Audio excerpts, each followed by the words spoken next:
May sakit ka ba? Huwag mong ipasa sa anak mo yan, guys. Panoorin mo hanggang dulo itong video ito para hindi mo mapasa sa anak mo ang mga galit at frustrations mo noon.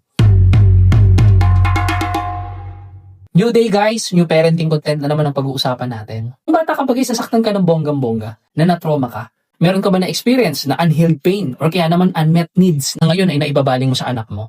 To give proper context guys, no, sa topic natin for today, yan yung pressure sa trabaho, o kaya naman mabigat na responsibilidad sa financial kasi wala tayong pera, o kaya naman wala ka kasing pahinga, pagod na pagod ka. Yan yung nagdudulot ng matinding pagod at inis mo. Na para bang wala ka ng time para sa sarili mo, o gusto mo lang talaga mag-relax. Tapos, bigla ka na lang naiinis, tipong irritable ka at sumisigaw ka kahit nagtanong lang yung anak mo sa'yo o nagkalat lang ng kaunti. Kasi yun pala guys, punong-puno na ang emotional capacity mo, na ang anak mo ang nagiging safe target ng stress at frustrations mo. Or kaya naman guys, kasi nag-away kayo mag-asawa ni Mr. mo o ni Mrs. mo, na binabaling mo sa anak mo ang galit kasi hindi pa rin kayo okay ng asawa mo.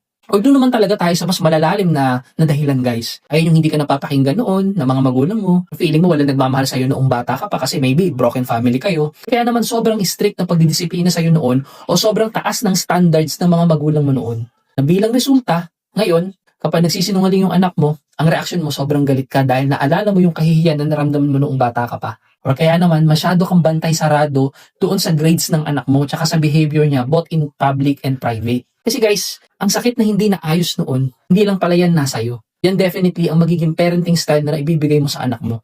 Kumbaga, may ibubuhos mo sa bata sa pagsasalita, sa pagmamahal mo, at sa pagdidisiplina mo yung mga hindi mo pa na-resolve na galit at frustrations noon. Diyan guys, napaka-importante na pagpapagaling sa sarili.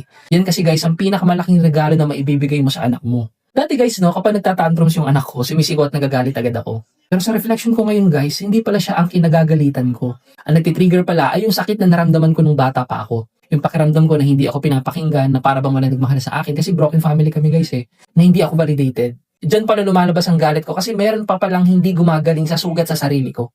Yan pala yung moment na mas pinipili kong tumahimik o umalis na lang imbis na makipag-usap, makipagkompronta. Doon ko naintindihan guys, anak ko, karapatan niyang lumaki sa tahimik na bahay, hindi sa gulo at sakit ng nakaraan ko. Kaya guys, nagsimula akong mag-reflect, mag-journal, magsulat sa notebook ko at humingi ng tulong. Ang gusto ko, makita ng anak ko na aware ako at hindi ako autopilot na daddy kasi may mga pinagdaanan din ako. Dito ko na-gets guys na ang kailangan ko pagalingin yung sugat ko. Masyado kang self-centered. Sumisigaw ka bago ka makinig.